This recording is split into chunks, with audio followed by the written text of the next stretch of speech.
नमस्कार बच्चों।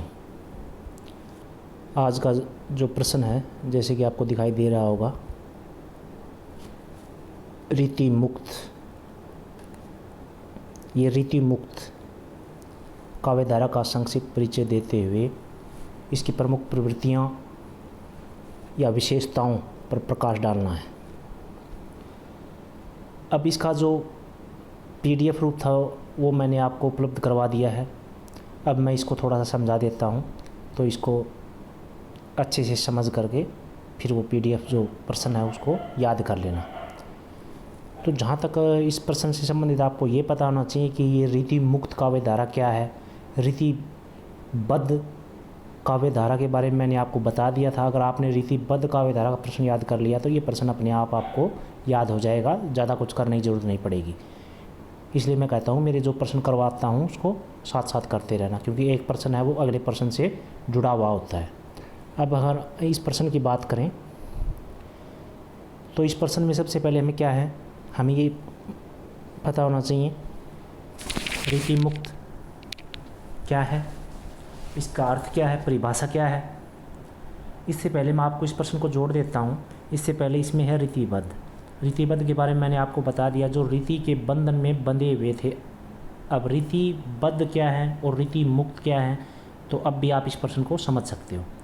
इसमें एक प्रश्न बनेगा रीति सिद्ध और एक प्रश्न बनेगा रीति मुक्त। अब रीतिबद्ध के बारे में मैंने बता दिया है, बात कर रहा हूँ मैं रीति मुक्त की। अब रीति मुक्त क्या है, तो आप इतना बिल्कुल सिंपल सी भाषा में समझ लो कि इस वर्ग में ऐसे कवि आते हैं जिन्होंने किसी काव्य परंपरा को नहीं माना और जो अपने मन में आया उसी को कविता के रूप में लिख दिया।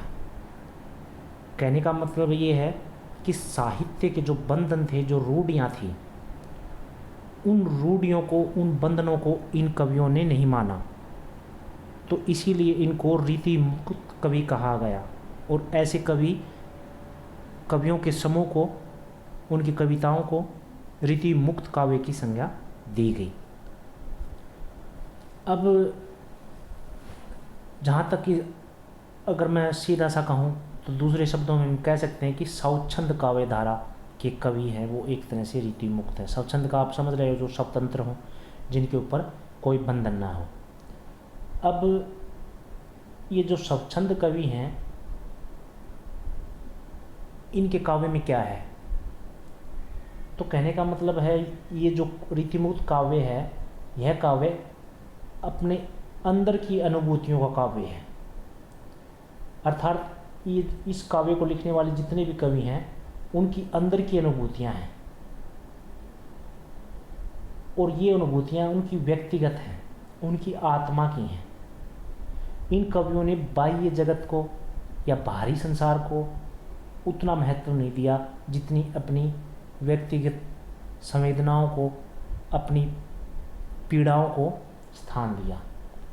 तो कहने का मतलब है रीति मुक्त काव्य सभी रूढ़ियों से मुक्त है, साहित्यिक बंधनों से मुक्त है। तो ये एक प्रकार से रीति मुक्त काव्य की परिभाषा भी हो गई, इसका अर्थ भी होगा, स्वरूप भी होगा। जबकि रीतिबद्ध काव्य इसके विपरीत था, रीति के बंधनों में बंधा हुआ था, साहित्य के बंधनों में बंधा हुआ था, और उन बंधनों और रूढ़ियों के मुताबिक ही रीतिबद्ध कवि अपनी काव्य की रचना कर रहे थे। जबकि रीति मुक्त कवि हैं वो इनसे बिल्कुल अलग है। बस आपको इतना ही समझना है। तो ये एक तरह से भाव प्रधान काव्य है, भावना पर आधारित है, कल्पना पर आधारित है, और कहीं कहीं इसमें एक व्यक्ति मन की जो हृदय की परत है वो खुलती हुई दिखाई हमें देगी जब हम इनकी कविताओं को पढ़ेंगे। अब आगे बढ़ते हैं इसमें। अब बात आती है रीतिमुक्त काव्य के प्रमुख कवि कौन है। अब रीतिबद्ध काव्य के मैंने बता दिए थे कौन कौन से कवि हैं। रीतिबद्ध का मतलब है जो रीति के बंधन में बंधे हुए थे, जिस तरह केशव हैं, देव हैं, भिखारीदास हैं, मतीराम हैं, ये तो हैं रीतिबद्ध कवि। अब रीति मुक्त कवि कौन है, जैसे आप देख रहे हो घनानंद हैं, आलम, ठाकुर, बोधा, द्विजदेव। तो अब हम इन कवियों के काव्य की विशेषताओं को दर्शाएंगे या उन पर बात करेंगे। रीतिमुक्त काव्य की वे विशेषताएं आ जाएंगी, इसकी प्रवृत्तियां क्या हैं। तो वही मेरे प्रश्न करवाने का तरीका है, हम बिंदुओं के माध्यम से इस प्रश्न को एक एक बिंदु उठा करके करेंगे। आपको सिर्फ ये ध्यान रखना है कि रीतिबद्ध की जो विशेषताएं हैं वो यही विशेषताएं हैं, रीतिमुक्त की भी हैं, लेकिन उनमें स्वच्छंदता है, उनमें रूढ़ियों का पालन नहीं है, साहित्य के बंधनों का पालन नहीं है। तो ये आपको ध्यान में रखना है। अब मैं इसकी प्रथम विशेषता की बात कर रहा हूँ, श्रृंगार वर्णन। अब श्रृंगार का जो वर्णन है, श्रृंगार आप समझ रहे हो, रीतिबद्ध कवियों के काव्य में भी श्रृंगार वर्णन है और रीतिमुक्त कवियों के काव्य में भी श्रृंगार वर्णन है। लेकिन जहाँ तक श्रृंगार वर्णन की जो पद्धति है वो बिल्कुल अलग है इन कवियों की।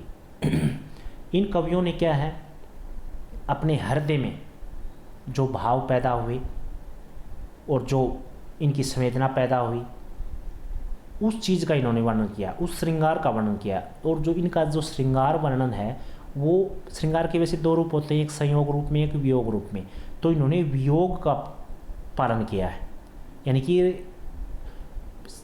रोए हैं, लेकिन रीतिबद्ध कवि तो रोए हैं लेकिन वो किराए के आंसुओं पर, वो एक तरह से उनमें उनका जो रोना है वो कृत्रिम है, बनावटी है। लेकिन इन कवियों का जो रोना है वो बिल्कुल इनके व्यक्तिगत पीड़ा का कारण है। तो इनका जो आंसू हैं वो मौलिक हैं। कहने का हम ये कह सकते हैं कि इनका जो श्रृंगार जो वर्णन है वो भावना पर आधारित है, और ये भावना है वो बिल्कुल स्पष्ट है, स्वाभाविक है और प्रभाव उत्पन्न करने वाली है। इसमें आप लिख सकते हो जो घनानंद है, बोधा है, जो आलम है, इन तीनों कवियों का काव्य है और उसमें जो वर्णित श्रृंगार वर्णन है वो बड़ा ही सुंदर बन पड़ा है। अब हम आगे बढ़ते हैं। अगला है इसमें अलंकारिकता। अलंकारिकता क्या मतलब है, अलंकारों का प्रयोग। अब मैं बात करता हूँ थोड़ी सी रीतिबद्ध कवियों की। तो रीतिबद्ध कवियों का जो उद्देश्य था वो भावना नहीं थी, हृदय नहीं था, पीड़ा नहीं थी। उनका जो एकमात्र ये भी लक्ष्य था कि उसमें उनकी कविता में, उनके काव्य में अधिक से अधिक अलंकारों का प्रयोग हो, जबकि इनका लक्ष्य कुछ दूसरा ही था। यानी कि इनका मतलब रीतिमुक्त कवियों का, इनका लक्ष्य अलंकारों का वर्णन नहीं था, बल्कि इनका लक्ष्य क्या है, अपनी भावना का, अपनी पीड़ा का, जो इनके व्यक्तिगत जीवन में जो घटित हुआ उसको वर्णित करना है। अलंकारों का इन्होंने सहारा नहीं लिया, यद्यपि अलंकारों का प्रयोग अपने आप हुआ है इनके काव्य में। तो ये भी इसकी एक प्रमुख विशेषता है जो पहले काव्यधारा की विशेषता थी। अब हम आगे बढ़ते हैं, बात करते हैं हम अब प्रकृति चित्रण की। अगर प्रकृति चित्रण की बात करें तो यह जो काव्य विशेषता है वो रीतिबद्ध कवियों के काव्य में भी विद्यमान थी और यहाँ भी विद्यमान है। फर्क सिर्फ इतना ही है, इनका जो प्रकृति चित्रण है वो माध्यम बना है। किस चीज़ का माध्यम बना है, अपनी पीड़ा का, अपने दुख का, अपने दर्द का, अपने जीवन का, व्यक्तिगत जीवन का। यानी कि अपनी पीड़ा को, दुख को और वियोग को जो इन्होंने सहा है उसका पूरा का पूरा जो चित्रण है इन्होंने प्रकृति का सहारा लेकर किया है। तो यहाँ पर प्रकृति को भी इन्होंने रोते हुए एक तरह से पीड़ित दिखाया है। जबकि एक दो तीन कवि ऐसे भी हुए हैं जिनका ऋतु वर्णन स्वतंत्र रूप से रहा है, जैसे कि सेनापति हैं, इनका ऋतु वर्णन है पूरे रीतिकाल में प्रसिद्ध रहा है और इन्होंने विशेष रूप से बसंत का और वर्षा का जो वर्णन है वो बड़ा ही अच्छे तरीके से किया है। अब हम आगे बढ़ते हैं। अगला है नारी चित्रण। अब मैं बात कर रहा हूँ नारी की। इस काल में जो नारी थी वो मात्र वस्तु थी, ठीक है, और वो क्या थी, एक विलास का उपकरण मात्र थी। लेकिन जो रीतिमुक्त कवि थे इनकी नज़रों में नारी मात्र वस्तु नहीं थी, एक मनोरंजन का साधन नहीं था, एक तो इन्होंने अपने काव्य में जो नारी का चित्रण किया है वो बड़ा ही स्वाभाविक और सुंदर, और उसमें अश्लीलता नाम मात्र की भी नहीं है। तो कह सकते हैं इनका जो नारी संबंधी जो प्रेम वर्णन है उसमें व्यथा है, उसमें पीड़ा है, उसमें संयोग कम है और वियोग ज़्यादा है। उसमें पीड़ा की अनुभूति आपको बार बार मिलेगी, जबकि रीतिबद्ध कवियों में ये अनुभूति न के बराबर है और जो है वो कृत्रिमता है उसमें स्वाभाविकता नहीं है। तो ये हो गया इनका नारी संबंधी चित्रण, जबकि भिन्न है रीतिबद्ध काव्य से। अब हम आगे बढ़ते हैं और जो अगला बिंदु है वो है नीति। अब नीति की बात करें हम, नीति का मतलब जो हमारे लिए अच्छा है और जो किसी भी सूरत में जो गलत है समाज के लिए, मानव के लिए, उसके परिवार के लिए, वो अनीति है। तो इन्होंने नीति का भी जिक्र किया। आपने पढ़ा होगा गिरधर दास की कुंडलियाँ हैं, वो सारी की सारी नीति प्रधान है। अब वृंद की जो दोहे हैं वो भी नीति प्रधान है।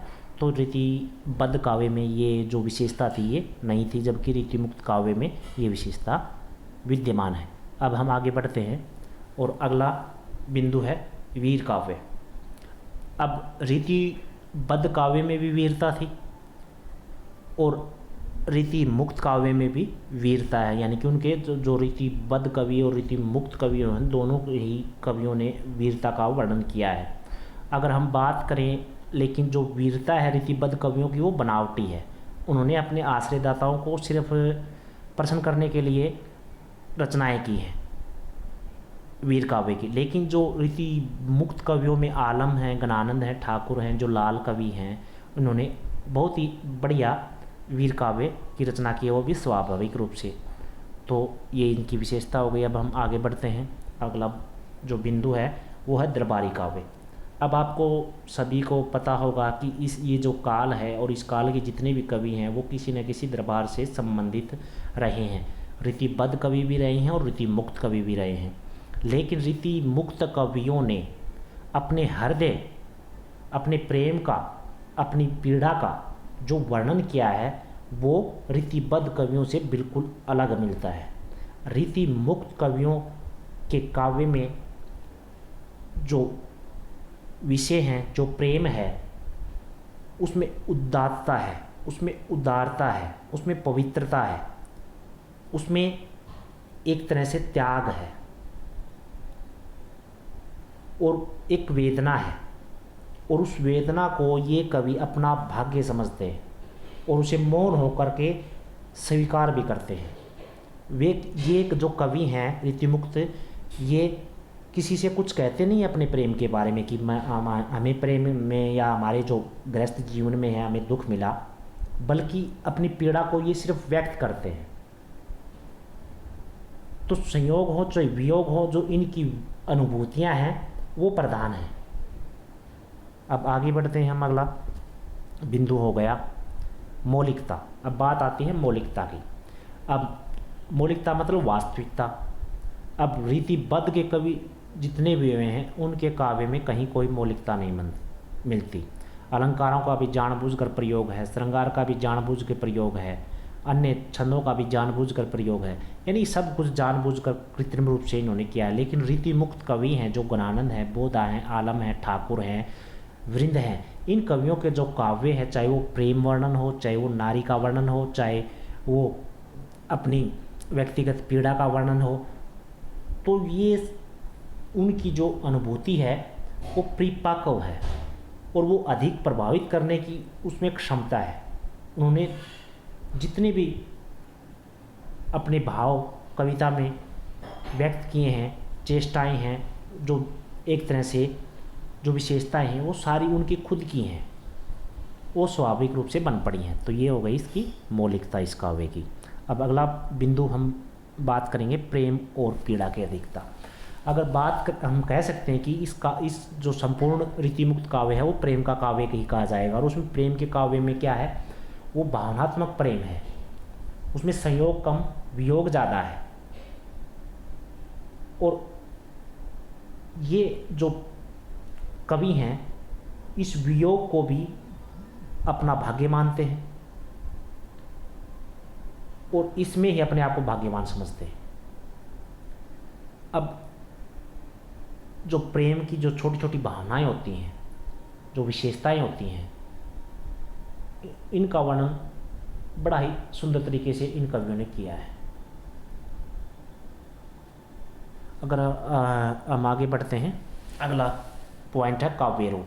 अब काव्य रूप क्या होता है भाई, इस काल में रीति जो मुक्त कवि हुए हैं उन्होंने क्या कुछ लिखा है।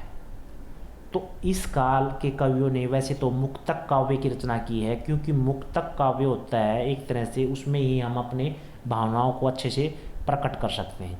लेकिन किसी किसी कवि ने प्रबंध काव्य भी लिखे हैं, जैसे कि सूदन हो गया, लाल कवि हो गया, और किसी ने खंड काव्य भी लिखे हैं। लेकिन विशेष रूप से मुक्तक काव्य ही इस काल में ज़्यादा लिखे गए हैं। अब आगे बढ़ते हैं। अब अगला है ब्रज भाषा की प्रधानता। ये संपूर्ण रीति काल की विशेषता है ब्रज भाषा। इस काल में ब्रज भाषा के अतिरिक्त दूसरे काव्य भाषा नहीं बन पाई। तो लेकिन जो ब्रज भाषा का जो अंतर है, जो भावना का अंतर है, जो शिल्प का अंतर है, वो अलग है। रीति मुक्त कवियों ने ब्रज भाषा को एक विशेष आसन प्रदान किया, एक कोमलता प्रदान की, और इनका जो ब्रज भाषा का जो विषय है, जो भाषा का जो असाधारण प्रयोग है, वो रीतिबद्ध कवियों से अलग है। रीतिबद्ध कवियों की भाषा अलंकारों से जकड़ी हुई है, छंदों से जकड़ी हुई है, एक तरह से कृत्रिमता से जकड़ी हुई है। और इन कवियों, रीतिबद्ध कवियों की भाषा में वो जीवन शक्ति नहीं है, वो प्रभाव शक्ति नहीं है जो कि रीति मुक्त कवियों में है। इन कवियों ने अपनी भावना का और अपनी पीड़ा का ब्रज भाषा में का जो प्रयोग किया है वो कोमलता से किया है, स्वाभाविकता से किया है। अब हम आगे बढ़ते हैं। अगला है इसका शिल्प पक्ष। अब शिल्प पक्ष की बात करें तो शिल्प पक्ष में क्या होगा कि अलंकार हैं, भाषा है, बिंब कैसे हैं, प्रतीक कैसे हैं, इनकी शैली कैसी है।